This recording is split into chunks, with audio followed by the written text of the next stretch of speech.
Bonjour tout le monde, alors aujourd'hui nous avons réceptionné du coup deux commandes. Et dans cette commande du coup on va y trouver le retour de Kids Chronicle qui était en rupture. Donc c'était un jeu d'enquête pour enfants qui est interactif, qui se joue avec le téléphone. Nous avons aussi le retour du célèbre Clank, un jeu de deck building familial qui est vraiment simple et efficace. Subterra, qui est un jeu coopératif où on va devoir sortir de la grotte, sachant que chaque personnage a un pouvoir spécifique. Donc en fonction de ça, on va pouvoir s'aider à combattre les horreurs, les inondations, les gaz toxiques. Le budget de sortir tous vivants de cette grotte. Nous avons aussi les Dice Throne, le 3 et 4 qui sont de retour. Nous avons également une nouveauté, Opération Eclipse.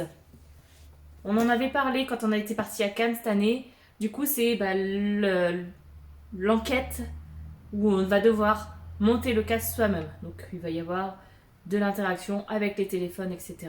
aussi. Et à nous de monter le casque du siècle. Honeybuzzz qui est de retour. Nous avons aussi Inflexible Afrique du Nord qui est un jeu de joueurs, du coup sur la Seconde Guerre mondiale.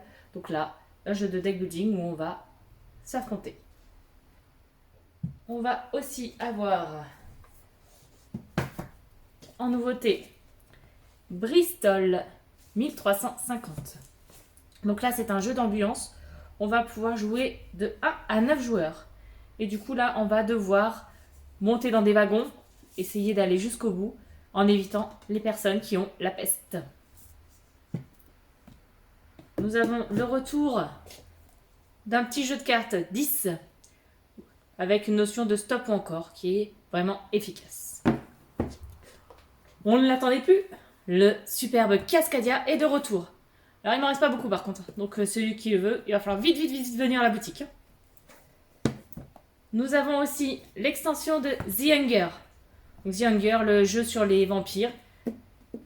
On attaquait, tout se passait bien sur la première. Là, il va y avoir beaucoup plus d'interactions. Elle est vraiment topissime. Nous avons le retour de Dominion. Et les Azul. Du coup, le premier, qui est très très connu. Et Azul, le jardin de la reine, qui est pour moi le préféré de la gamme. Et nous avons ensuite une nouveauté encore, Time of Empire. Donc là, il va falloir développer son empire à travers des siècles. Dans ce jeu, il va falloir faire de la civilisation en temps réel. Donc il y a les sabliers, tant que le sablier n'est pas fini, on ne peut pas passer à l'action suivante, etc. Donc c'est une course contre le temps. C'est un jeu de 2 à 4 joueurs, à partir de 12 ans, pour environ 1 heure. Donc un super jeu avec plein de matos. Et ben voilà, c'est les dernières nouveautés qui sont arrivées là. On attend encore des livraisons cette semaine. Aujourd'hui, c'est tout. C'est déjà pas mal. Hein. Et puis du coup, on vous attend vite à la boutique pour vos derniers achats de Noël. Et on vous dit à très bientôt. Salut, salut!